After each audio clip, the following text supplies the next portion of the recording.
Bueno, entonces hace 8 días, no, hace 15, empezamos a estudiar lo que es el reino de Cristo. En aquella oportunidad específicamente hablamos de este punto, que es el ministerio de Cristo, ¿verdad?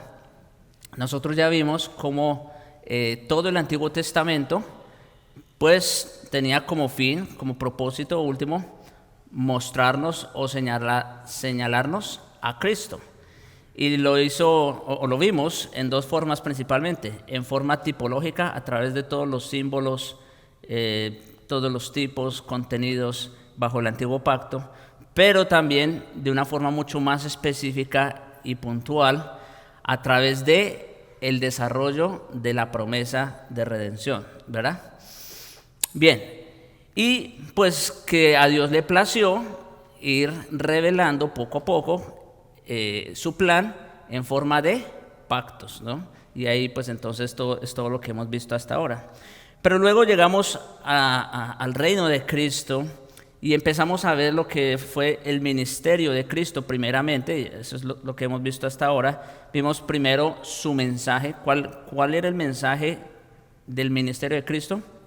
El evangelio del reino. Eso, bueno, fue el texto que leyó hace un momento el hermano Eli precisamente.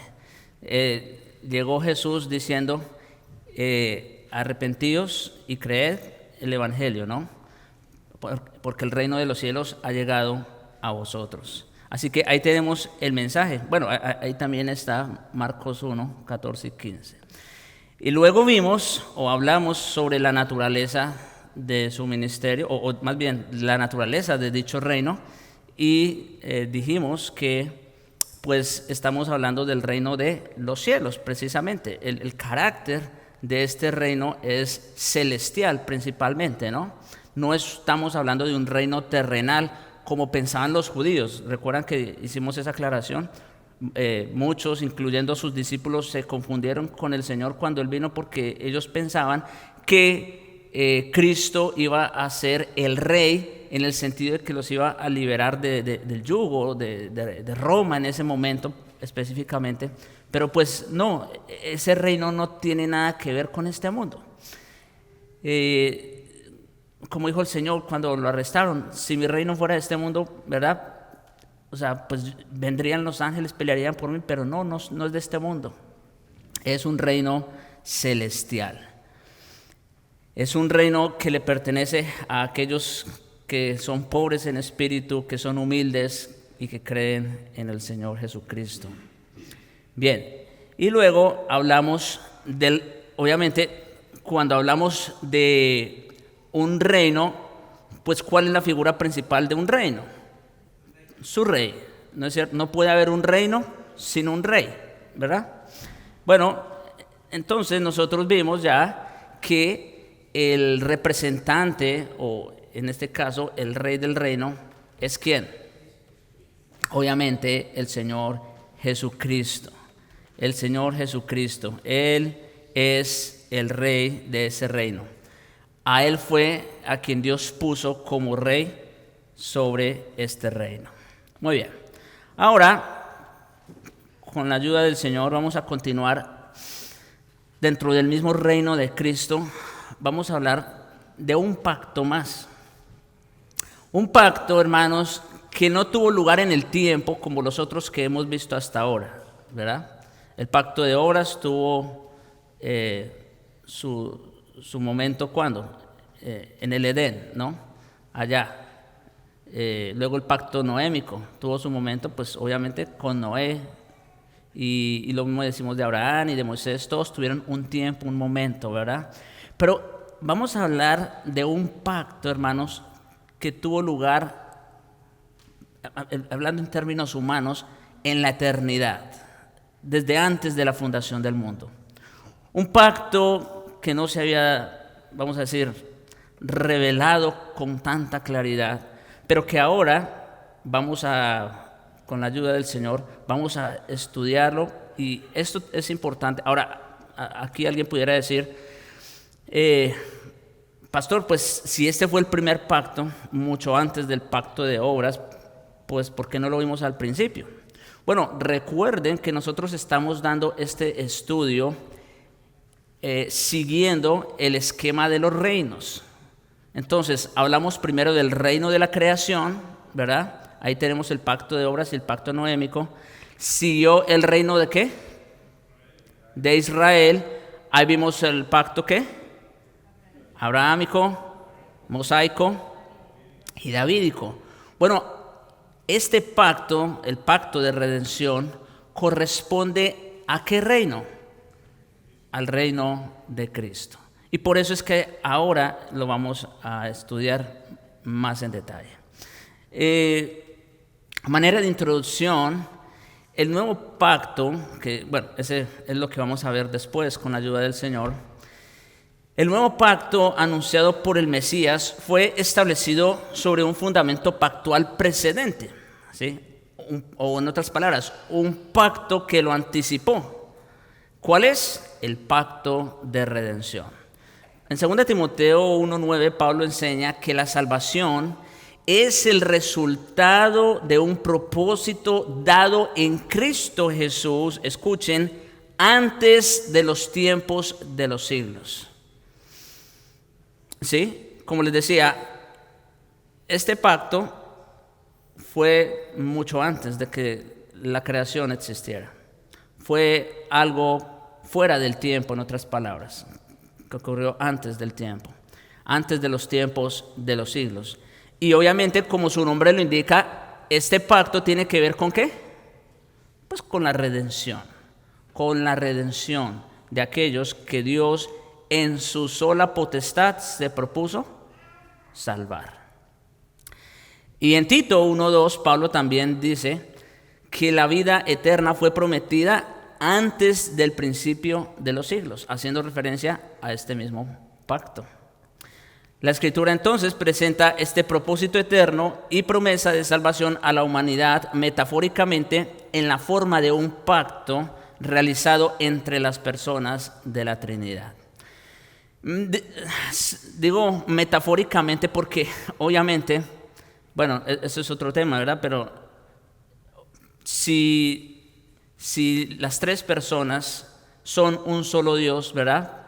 Pues estamos hablando ya en términos divinos, ¿no? Ya no es un pacto en el mismo sentido que nosotros hemos estado estudiando los pactos, ¿no? Ya no es un pacto de Dios y criatura, ¿no? Este es un pacto o un acuerdo intratrinitario, ¿no? Entre las tres personas. Entonces, en ese orden de ideas, primero vamos a ver las personas o las partes del pacto. Y como dice ahí, las partes del pacto de redención son el Padre, el Hijo y el Espíritu Santo. Principalmente el Padre y el Hijo, aunque el Espíritu Santo también tiene participación, como vamos a ver en un momento. Bueno, no sé si el tiempo nos permite hasta allá, pero también tiene su participación. De esto dan evidencia muchos pasajes en las Escrituras donde Dios, el Padre, Hijo y Espíritu Santo hacen compromisos entre sí con la promesa de algún tipo de recompensa relacionada con esos compromisos. O sea, que cada una de las partes se compromete, ¿verdad?, a cumplir una función específica dentro de este plan de redención. Y vamos a decir, cada una de las partes se compromete con las otras. El Padre se compromete con el Hijo con el Padre, el Espíritu también.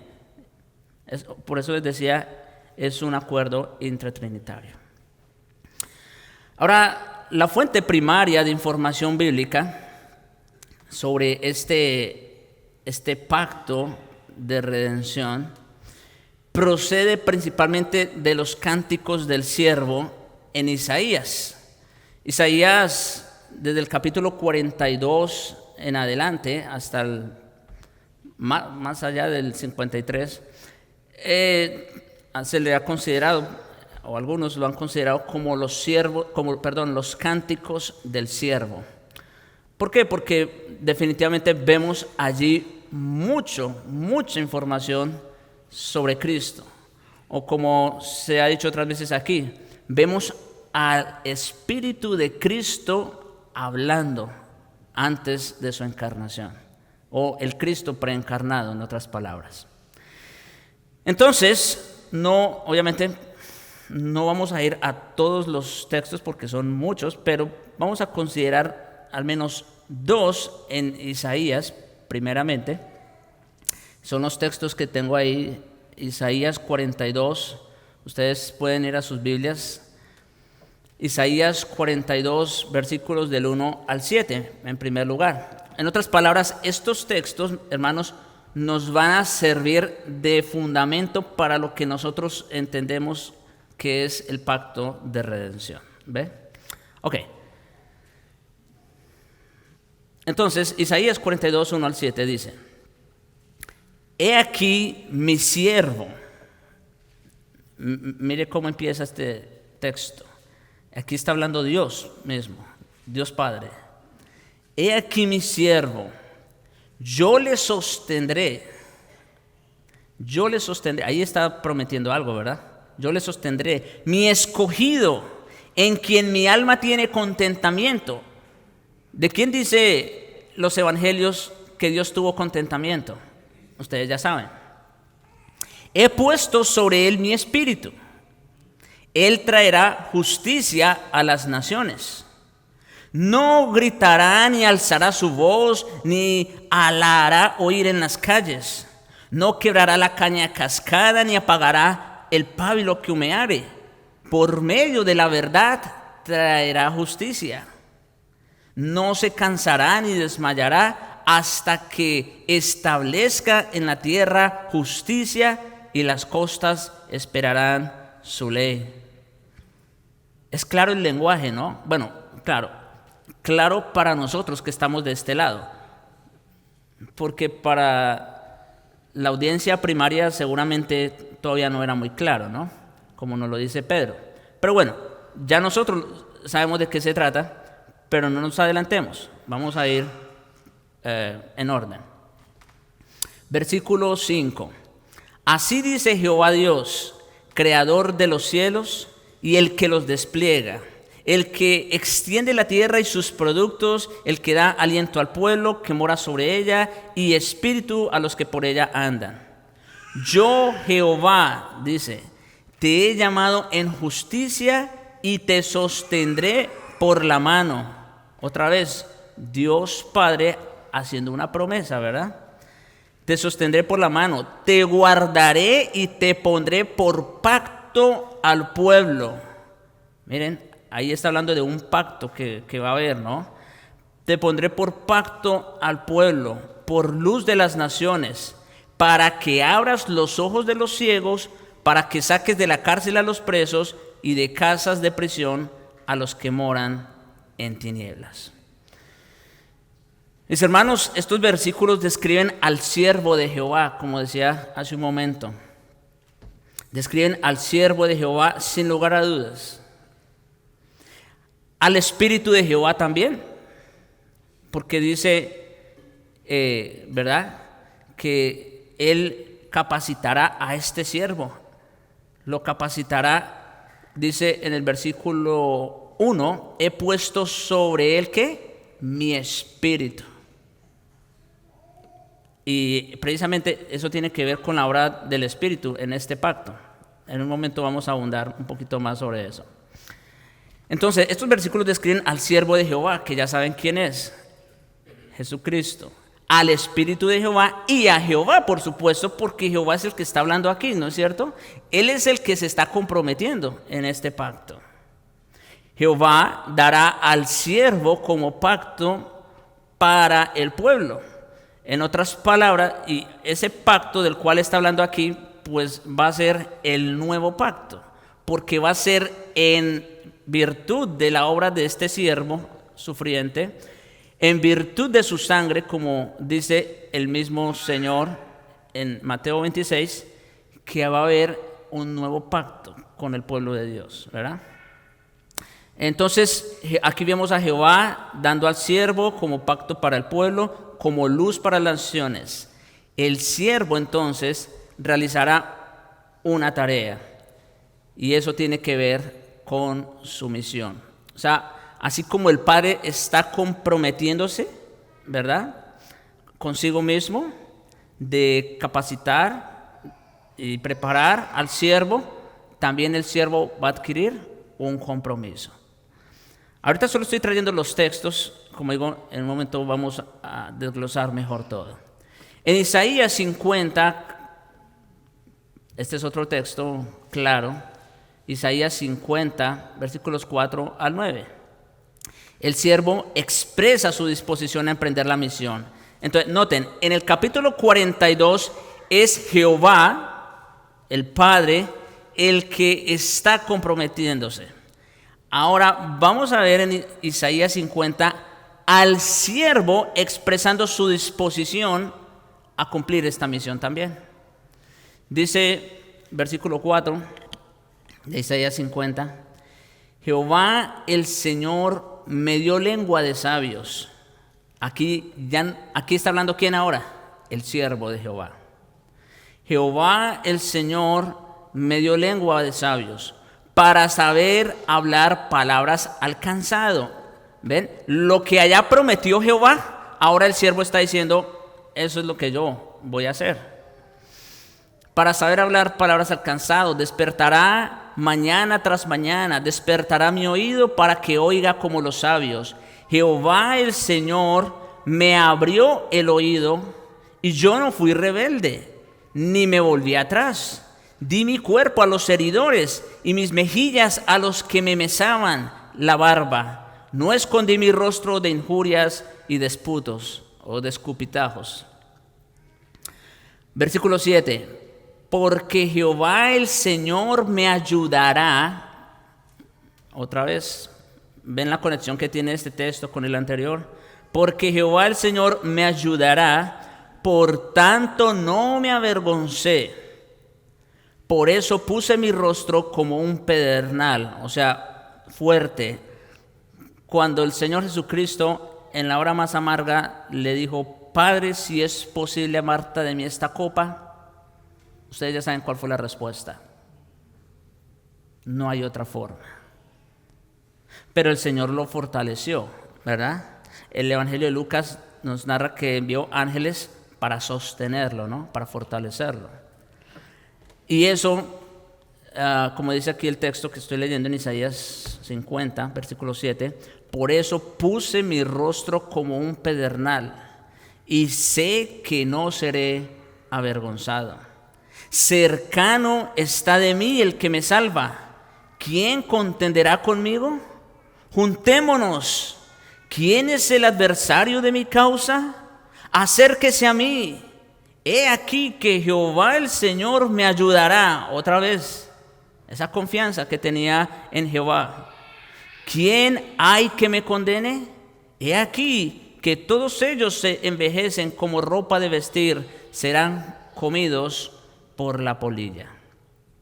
Entonces, ¿qué vemos aquí? Bueno, que Jehová ha equipado a su siervo para su tarea, por un lado. Y por otro, el siervo ha decidido cumplirla completa y perfectamente porque sabe que Jehová, su Padre, le sostendrá. Hermoso, ¿no? Obviamente Dios no tenía que hacer nada de esto. No tenía en el sentido de que Él es santo, Él está muy por encima de su creación. Él no necesita de nada ni de nadie, no necesita de nosotros absolutamente. Pero que una vez Él se propuso amarnos, escogernos, salvarnos, entonces no había otra manera. Y aquí vemos la disposición tanto del Padre como del Hijo. Es lo que estamos viendo claramente. Y cuando llegamos al Nuevo Testamento, mis hermanos, vemos claramente cómo Jesús se aplicó los cánticos del siervo precisamente en Lucas capítulo 4, un texto conocido, Lucas 4, versículos 17 al 21. Y se le dio el libro del profeta Isaías, y habiendo abierto el libro, halló el lugar donde estaba escrito. Ahora, esto no fue un acto de mera coincidencia, no fue que el Señor abrió y dijo, aquí, y voy a leer esto. No. Él escogió específicamente el texto que iba a leer, por el mensaje que iba a traer. Él escogió los cánticos del siervo de Isaías y dice, halló el lugar donde está escrito, el Espíritu del Señor está sobre mí. ¿Recuerdan el texto de Isaías 42? Por cuanto me ha ungido, ¿ve? El Espíritu del Señor, para dar buenas nuevas a los pobres.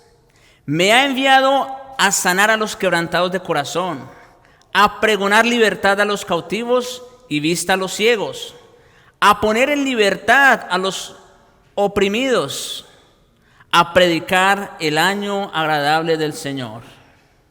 Y enrollando el libro, lo dio al ministro y se sentó. Recuerden, antes, por lo menos en las sinagogas, era lo opuesto. Hoy día ustedes están sentados y yo estoy de pie. Antes era lo contrario, el que enseñaba se sentaba y la mayoría estaban de pie escuchando. Entonces dio el rollo al ministro y se sentó, y los ojos de todos en la sinagoga estaban fijos en él. ¿Ve? Porque él se sentó allí en la cátedra, como dice, y todos estaban esperando qué iba a decir. Y comenzó a decirles, hoy se ha cumplido esta escritura delante de vosotros. Wow.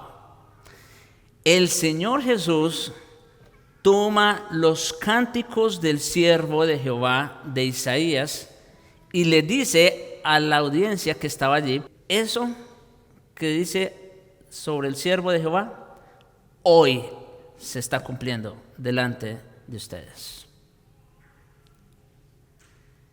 Y bueno, pues desde ahí empezó la persecución. Pero nuestro punto es, vemos entonces, sin lugar a dudas, cómo Jesús, el siervo de Jehová, acepta voluntariamente los términos del pacto, ¿no es cierto? Se deduce pues de estos pasajes que el Padre y el Hijo son presentados como las partes primarias de este pacto, es verdad. Pero el Espíritu Santo está presente en todas las partes de este pacto, ¿sí? Jehová promete suministrar su Espíritu al siervo para equiparlo y sostenerlo para su misión. Jesús lee estas palabras cuando dice, el Espíritu del Señor está sobre mí y todo ello, y dice, hoy se ha cumplido esta escritura. Él ya había sido ungido desde antes como el siervo que iba a dar su vida en rescate por su pueblo. Pero no solo ello, sino que él estaba capacitado con el Espíritu Santo. Y de una forma gráfica y visible se hizo presente, ¿cuándo? En el bautismo, ¿verdad?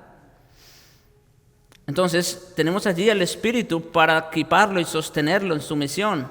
El siervo declara que el Espíritu de Jehová está sobre él. Las Escrituras describen en forma de pacto un diálogo intratrinitario entre el Padre, el Hijo y el Espíritu Santo con respecto a la redención de un pueblo escogido. Entonces, hasta aquí, mis hermanos, las partes del pacto de redención. Luego vamos a ver los compromisos de cada una de las partes. Vamos a ser más específicos y luego vamos a ver el cumplimiento de dichos compromisos. Pero hasta aquí, si alguien quiere decir algo, tiene alguna pregunta, alguna aportación.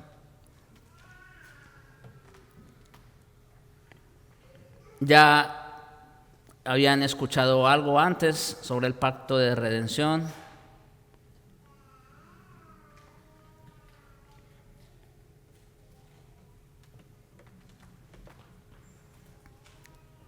¿Se ha entendido todo o no se entendió nada? ¿Bien? Ok. Entonces, vamos a seguir, hermano, tranquilo. Vamos a seguir entonces con los compromisos del pacto.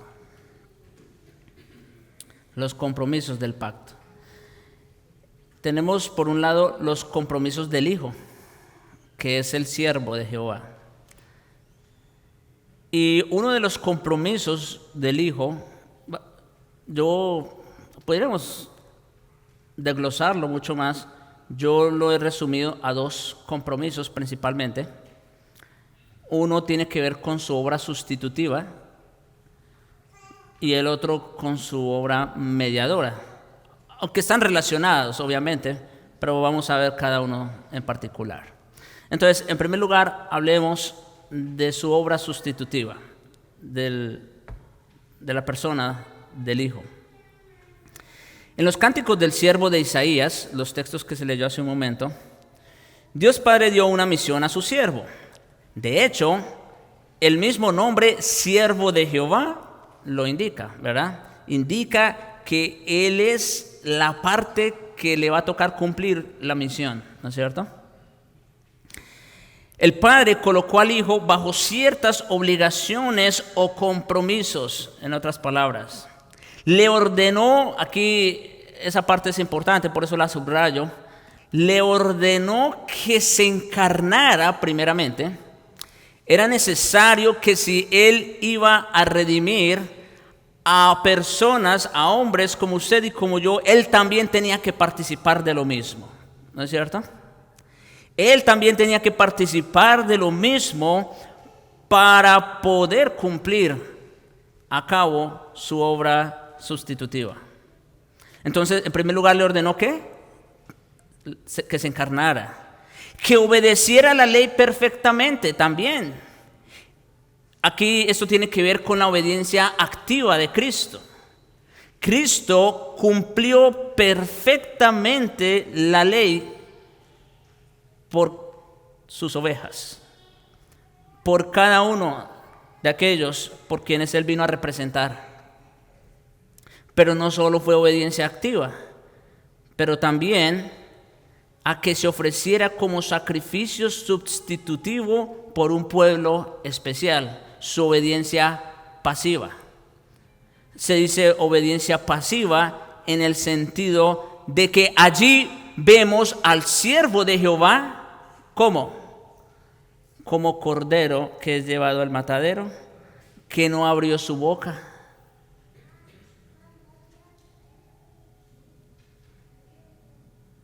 Siendo Él el león de la tribu de Judá, siendo Él el rey de reyes y señor de señores.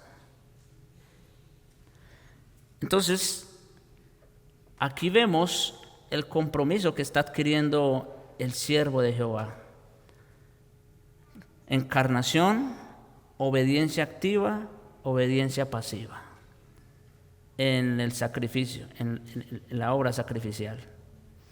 Por eso es que es nombrado cabeza federal del nuevo pacto. Porque Él estaba allí, como dije hace un momento, Él no tenía que hacer nada de esto, absolutamente. Pero una vez llegaron a este acuerdo intertrinitario, Él asumió ese rol, Él asumió esa responsabilidad. Él tomó sobre sí todo lo que nosotros somos. Él tomó sobre sí nuestra persona, Él tomó sobre sí nuestro pecado. Y por eso sufrió.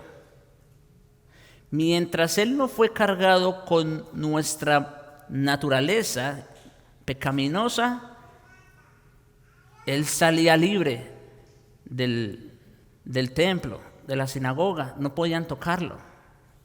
Pero en el momento que Él fue cargado con lo que nosotros somos, con nuestro pecado, entonces ya no pudo abrir su boca, ya no pudo defenderse, porque era verdad lo que le estaban diciendo.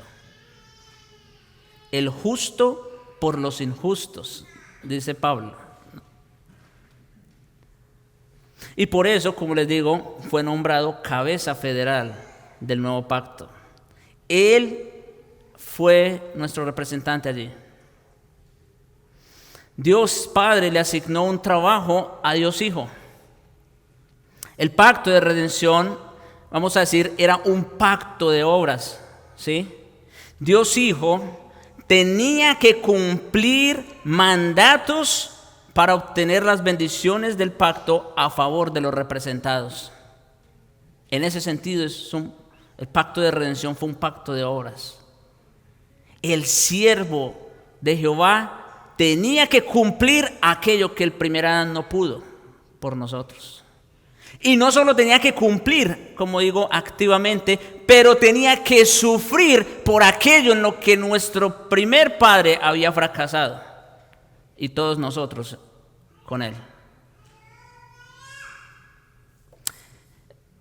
Es a eso que se refiere Jesús cuando habló sobre esto en Juan capítulo 10, versículos 17 al 18, dice: por eso me ama el Padre.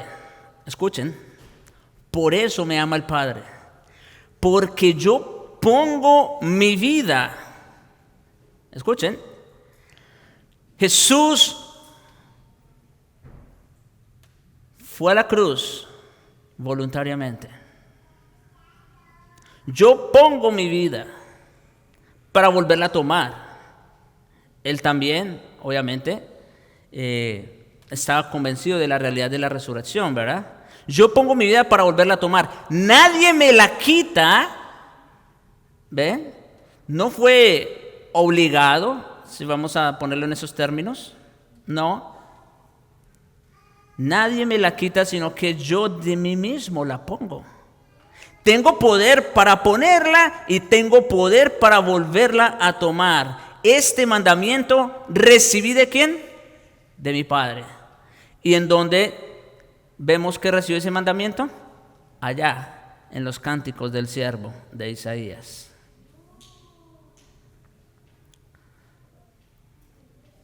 Y después, en el mismo capítulo, en los versículos 27 al 29, en Juan 10, dice el Señor: mis ovejas oyen mi voz y yo las conozco y me siguen. Y escuchen, y yo les doy vida eterna. Ese fue el propósito del plan, del pacto de redención. A eso fue que vino el siervo de Jehová. Vino a rescatar y a darle vida a sus ovejas.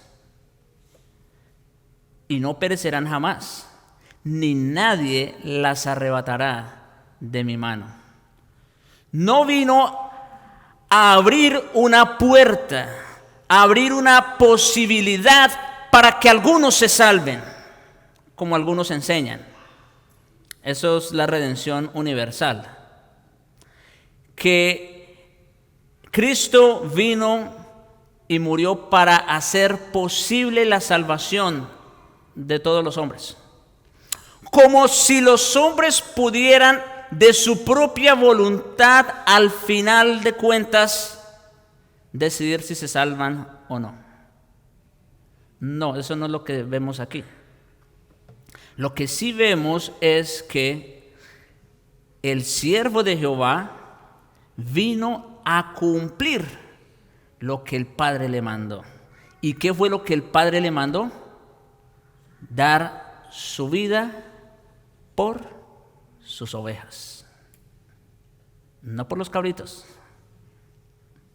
Claro, dice, también tengo otras ovejas que no son de este redil, a ellas también debo traer. ¿A qué se está refiriendo? Pues se está refiriendo a ustedes y a mí, si somos ovejas.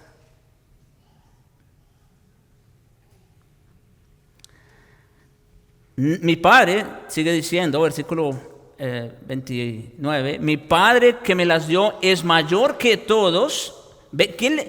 Miren, el padre, recuerden, bueno, ahorita vamos a enfatizar un poco más lo del padre, pero a propósito de este texto en el que estamos aquí, el padre no solo se comprometió a ayudar a fortalecer al siervo, a cumplir su misión, pero el padre además fue el que le preparó un pueblo a este rey.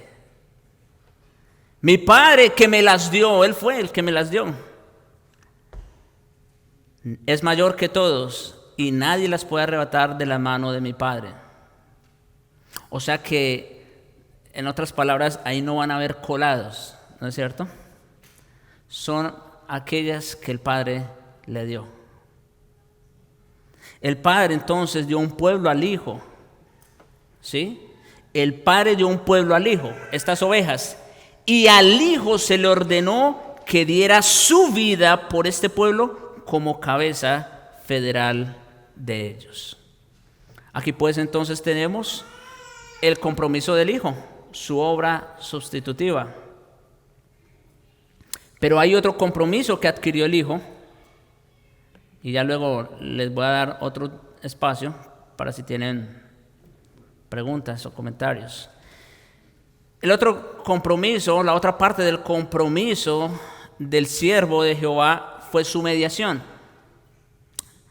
Dios Hijo fue enviado a morir por un pueblo, pero su misión incluía mucho más que su muerte solamente.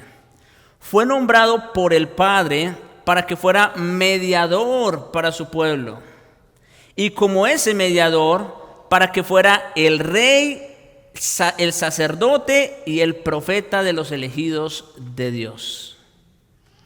Esas son figuras, nosotros ya hemos visto eso en otros estudios, esas son figuras claras que tenemos en el Antiguo Testamento, ¿verdad? La figura de un rey, la figura del sacerdote, la figura del profeta, ¿verdad? Bueno, todo eso también apuntaba a una realidad mayor o superior, que es ¿cuál? Pues precisamente al mediador. Al mediador. El Salmo 2, versículos 6 al 9, describe al Hijo Rey de Dios, en primer lugar. Estoy citando textos del Antiguo Testamento para que vean cómo esto se había anticipado de alguna manera. Dice en el Salmo 2, versículos 6 al 9, pero yo mismo, está hablando Jehová, yo mismo he consagrado a mi rey sobre Sión. ¿Quién lo hizo? Jehová. He consagrado a mi rey sobre Sión, mi santo monte. Note que está hablando de un rey. Ciertamente anunciaré el decreto de Jehová que me dijo, mi hijo eres tú, yo te he engendrado hoy. Pídeme y te daré las naciones como herencia tuya y como posesión tuya los confines de la tierra. ¿De qué está hablando aquí Jehová? Está hablando de un reino. Exactamente. Está hablando de que el rey de ese reino iba a ser su hijo. Tú los quebrantarás con vara de hierro y los desmenuzarás como vaso de alfarero. El Hijo entonces es nombrado Rey por Dios el Padre. Ahí está claro su reinado. Ahora en el Salmo 110, versículo 4, describe al Señor nombrando a su siervo sacerdote. No solo rey, también ¿qué? Sacerdote. Dice el Salmo 110, 4, Jehová ha jurado y no se retractará. Tú eres sacerdote para siempre, según el orden de Melquisedec. ¿A quién le está jurando ese sacerdocio perpetuo? Al siervo. a su siervo, a su hijo, a aquel que ya fue nombrado rey también. El rey siervo, hermanos, es nombrado sacerdote. El hijo es nombrado sacerdote por Dios el Padre. Y donde haya cambio de sacerdocio, como dice en Hebreos 7:28, tiene que haber un cambio en la ley. Y efectivamente así fue. Por eso ya no estamos bajo el antiguo pacto, ¿no es cierto? Tiene que haber un cambio en la ley. Un nuevo pacto constituyó a Dios Hijo para ese sacerdocio. Por eso la palabra del juramento es posterior a la ley, y por eso tenemos que hablar de un nuevo pacto. Así es, mis hermanos. Tenemos entonces al siervo de Jehová como rey. Tenemos al siervo de Jehová como sacerdote o como sumo sacerdote. Hebreos, nosotros ya lo vimos aquí muchas veces. Hebreos nos presenta como ningún otro libro el sacerdocio de Cristo. Pero Isaías 61, versículos 1 al 2, otro cántico del siervo, describe al siervo del Señor como aquel que recibe y entrega la palabra de Dios. ¿De qué estamos hablando ahora? Exactamente. Está describiendo al siervo de Dios como profeta. Dice versículos 1 y 2 de Isaías 61. El Espíritu de Jehová está sobre mí porque me ha ungido. Miren, las mismas palabras que está citando el Señor en Lucas 4, ¿recuerdan? El Espíritu de Jehová está sobre mí porque me ha ungido Jehová para traer buenas nuevas a los afligidos, me ha enviado para vendar a los quebrantados de corazón, para proclamar libertad a los cautivos y liberación a los prisioneros, para proclamar el año agradable de Jehová y el día de venganza de nuestro Dios, para consolar a todos los que lloran. ¿Esto con qué oficio tiene que ver? Con el oficio profético del siervo de Jehová. El siervo del Señor entonces tiene un mensaje para el pueblo de Dios. Es el vocero de Dios, el portavoz de Dios. Y Jesús dice lo mismo, hablando de sí mismo en Juan 17:8. Porque las palabras que me diste, noten, Jesús dijo, yo no hablo por mi propia cuenta, ¿verdad? Sino según oigo, eso hablo. Y aquí dice, porque las palabras que me diste yo les he dado, y ellos las recibieron y han conocido verdaderamente que salí de ti y han creído que tú me enviaste. Así es, mis hermanos, Jesús dio a su pueblo las palabras que el Padre le dio. Entonces, ¿qué tenemos aquí? Tenemos al siervo de Jehová en su rol o en su oficio de rey, en su oficio de sacerdote, específicamente dando su vida por las ovejas, y en su oficio de profeta, predicando o anunciando las palabras que había oído de su Padre. A él es el que se refería Moisés cuando dijo, profeta les levantará el Señor en medio del pueblo, a él oíd. En los evangelios entonces Dios Padre dice de Jesús en la transfiguración, a él oíd. Hebreos 1 declara que los profetas hablaron en otro tiempo, pero que la revelación final y definitiva de Dios vino por medio de su Hijo.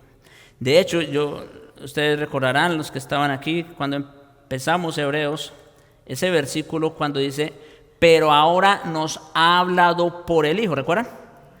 Y ahí hice una pequeña aclaración gramatical, porque en realidad el sentido allí no es solo que nos ha hablado por el Hijo en la misma forma que nos habló por los profetas, sino que ahora nos ha hablado en Hijo, ¿cierto? Es porque ahora ese es el lenguaje de Dios. Cristo es el verbo. Cristo es la palabra de Dios hecha carne. Y en ese sentido, Él es el profeta por excelencia.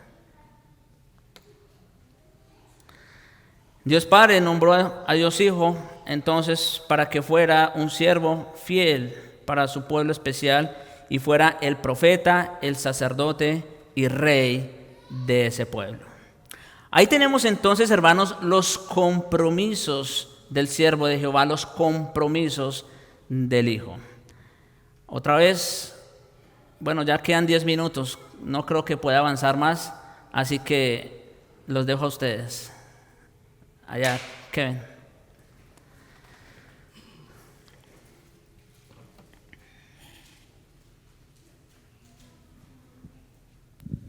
Tuve que apuntar comentarios para que no se me olvidara. Bueno, a mí lo que me llama la atención de todo esto que estamos viendo, porque es muy digerible verlo de esta forma, ¿no? O sea, ir pasando verso a verso y ver cómo está la Trinidad actuando en todo este pacto de redención. Me llama la atención que hubo sanciones, como en todo pacto, y bendiciones también, obviamente, pero esas sanciones se hicieron efectivas en los demás pactos por causa del fracaso de sus cabezas federales. Sin embargo, acá el panorama es totalmente diferente, porque no es que Cristo fracasó, como muchos podrían pensar. Más bien Él cumplió lo que se le mandó que hiciera. O sea, cargar todo el pecado de nosotros, tomar esa culpa, y por eso fue castigado. No porque fracasó como tal, sino que hizo lo que tenía que hacer y por eso fue castigado. Y lo que más me sorprende es que ese castigo, lo que parecía un castigo, en realidad se convierte en la mayor bendición para la humanidad, para su pueblo, para sus ovejas. Entonces, eso estaba pensando. Correcto, muy bien. Muy bien.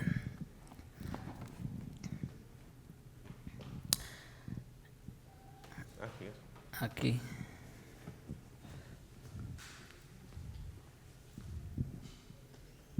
Lo que piensa alguien más.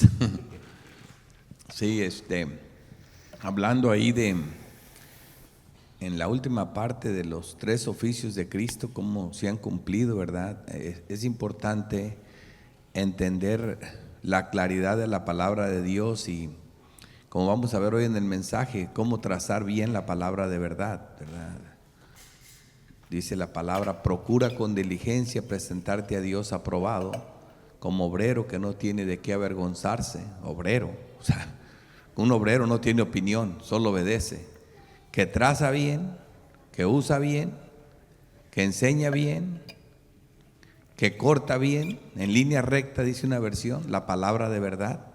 Entonces, es bien importante ver en esos salmos porque viene la palabra. Entonces, nosotros a través de la historia vemos cómo Satanás ha imitado los 3 oficios de Cristo. Y cada uno tuvo su auge, su apogeo en su tiempo. Por ejemplo, a Satanás ya no le importa, para hacer caer al pueblo de Dios, imitar mucho el oficio de sacerdote, porque todos los santos saben que ese oficio cumplió su misión. El oficio de sacerdote se cumplió su misión en su muerte de Cristo, al derramar su sangre por sus ovejas, por su pueblo. Al hacer la redención, la expiación, Él cumplió ese oficio. Por eso es casi una locura mirar sacerdotes. La Iglesia Católica ha caído en el sacerdocio. El sacerdocio no existe. Eso es yo ya no digo una blasfemia, se me hace una incoherencia. Demasiado torpe. Entonces, porque no existen sacerdotes. Y luego vemos el reinado de Cristo. ¿Cómo debemos de ver el reino? Como el establecimiento del reino, que ha sido establecido, pero no ha llegado a la conclusión del reino. Porque el último enemigo en derrotar será la muerte, y la muerte no ha sido derrotada, nos sigue haciendo estragos la muerte. Así que al final el último enemigo es la muerte, y entonces será entregado el reino completamente a Jesucristo. Entonces Satanás también ha imitado ese oficio. Es otra de las caras de las 3 oficios del anticristo que el anticristo imita. Pero la parte profética, como lo dijiste bien clarito, la parte profética es la palabra de Dios, ¿verdad? Cristo enseñó 12 hombres y los capacitó, los instruyó para que trazaran bien esa palabra, y esa es la palabra que nosotros tenemos que tomar en cuenta, y es precisamente donde ahorita el anticristo está haciendo de las suyas, porque precisamente él está torciendo esa palabra. Entonces es bien importante estar alertas, porque la gente solo cuando alguien se pone a hablar de la palabra y lee la Biblia, piensa, no, es un hombre de Dios, o está leyendo la Biblia. Tenemos que ver cómo traza la palabra de Dios, porque hay muchos falsos profetas. Entonces, bien claro eso, hay demasiada mentira en el mundo, y entonces es importante entender esa parte profética, y es la que más nos advierte tanto Pablo como Juan y Pedro, porque los tres apóstoles enfocan la obra del anticristo ¿en qué? En que salieron de nosotros, pero no eran de nosotros, en el hombre de pecado, en el hijo de perdición, en el apóstata, en Judas. Entonces, en eso enfoca todo eso. Es bien importante entender este estudio de los pactos, que es el cumplimiento realmente de las doctrinas, de todo lo que venimos hablando. Entonces, para que quede un poco más claro eso, porque es bien importante trazar bien eso, y los pactos vienen haciendo eso, trazando una línea del plan de Dios de redención desde el inicio hasta el fin. Así es.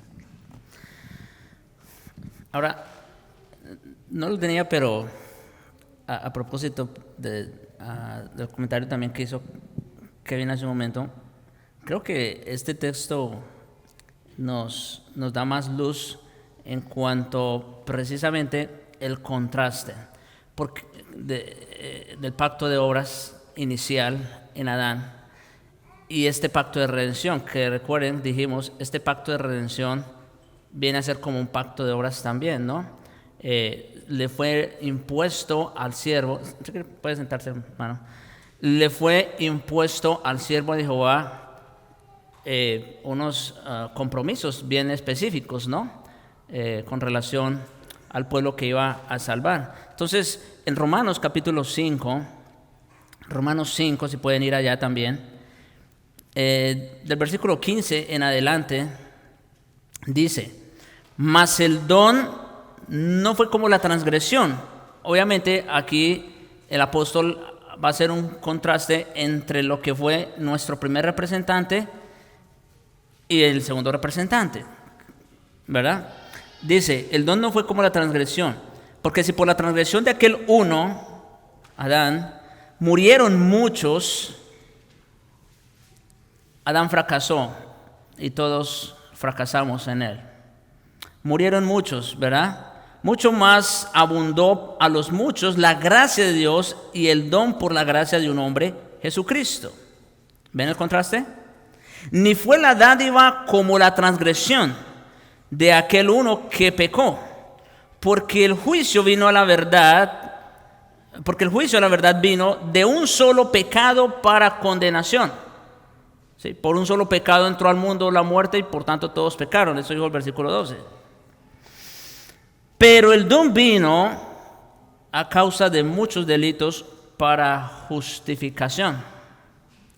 Porque entonces ya el segundo representante, el segundo Adán, no solo tuvo que venir a representarnos activamente guardando la ley, pero tuvo que venir ¿a qué? A pagar el precio, la culpa de no solo del primer pecado, sino de todos los muchos pecados que nosotros hemos traído. Porque si por el delito de uno reinó la muerte por uno, ahí está el reino de la muerte, mucho más reinarán en vida por uno, Jesucristo, los que reciben la abundancia de la gracia y el don de la justicia. A eso vino el segundo Adán, a deshacer las obras del maligno. O como veíamos ayer en el servicio, a destruir el imperio de la muerte, ¿no? El reino de la muerte. Así que, de la manera que por un delito vino la culpa a todos para condenación, así por un acto de justicia vino la gracia a todos los hombres para justificación de vida. Porque así como por la desobediencia de un hombre los muchos fueron constituidos o declarados pecadores, así también por la obediencia de uno, el siervo de Jehová, los muchos serán constituidos justos o declarados justos. Mis hermanos, aquí tenemos un claro contraste entre lo que fue el fracaso del pacto de obras en Adán y el pacto de obras con nuestro representante Jesucristo en el pacto de redención. Bueno, hasta aquí, mis hermanos, vamos a orar y espero en 15 días poder continuar con el estudio. Oremos.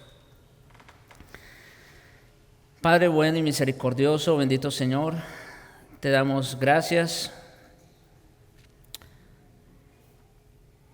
porque nos has revelado estas cosas